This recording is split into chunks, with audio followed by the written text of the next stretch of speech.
போடு செம்ம மாஸ் விஷயத்தை சொன்ன அமைச்சர் அடிதூர். இனி எல்லாமே உங்க ஒரே நிமிடம்தான். சாதித்தது இந்தியா. மத்திய அமைச்சர் சொன்ன ஒரு விஷயமும் அதில் இடம்பெற்றுள்ள ஒரு விஷயமும் தான் தற்போது ஒட்டுமொத்த உலகையும் வியக்கச் செய்துள்ளது.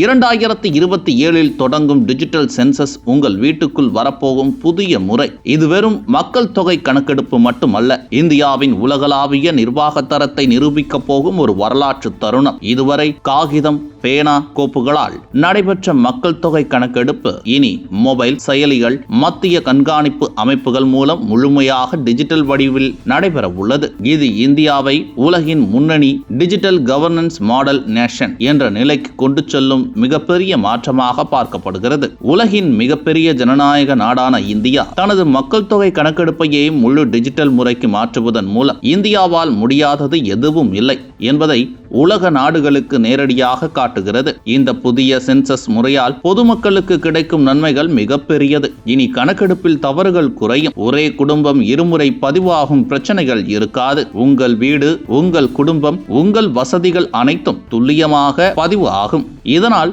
அரசு கொண்டு வரும் வீடு, குடிநீர், மருத்துவம், கல்வி, வேலைவாய்ப்பு போன்ற திட்டங்கள் உங்கள் பகுதி, உங்கள் தேவைக்கு ஏற்ப துல்லியமாக வடிவமைக்கப்படும். மத்திய அமைச்சர் அஸ்வினி வைஷ்ணவ் அறிவித்தபடி இந்த கணக்கெடுப்பு 2026 ஏப்ரல் முதல் செப்டம்பர் வரை வீட்டு பட்டியல் மற்றும் வீட்டு வசதி கணக்கெடுப்பாக தொடங்கி 2027 பிப்ரவரியில் மக்கள் தொகை கணக்கெடுப்பாக நடைபெறும். லடாக், ஜம்மு காஷ்மீர், இமாச்சல் பிரதேசம், உத்தரகாண்ட் போன்ற பனிப்பகுதிகளில் மட்டும் 2026 செப்டம்பரிலேயே கணக்கெடுப்பு தொடங்கப்படும். இந்த சென்சஸ் முழுவதும் ஆண்ட்ராய்டு, iOS செயலிகள் மூலம் நடைபெறும். CMMS என்ற மத்திய கண்காணிப்பு அமைப்பு மூலம் ஒவ்வொரு வீட்டிலும் எவ்வளவு சென்சஸ் முடிந்தது என்பதையும் அரசு நேரடியாக கண்காணிக்கும். மக்கள் தாங்களே தங்கள் விவரங்களை பதிவு செய்யும் செல்ஃப் எனுமரேஷன் வசதியும் வழங்கப்படுகிறது. மேலும் ஜாதி கணக்கெடுப்பும் முழுமையாக டிஜிட்டல் முறையில் சேர்க்கப்படுகிறது. இந்த கணக்கெடுப்புக்காக நாடு முழுவதும் சுமார் 30 லட்சம் பயனாளர்கள் பணியமர்த்தப்படுகிறார்கள். இது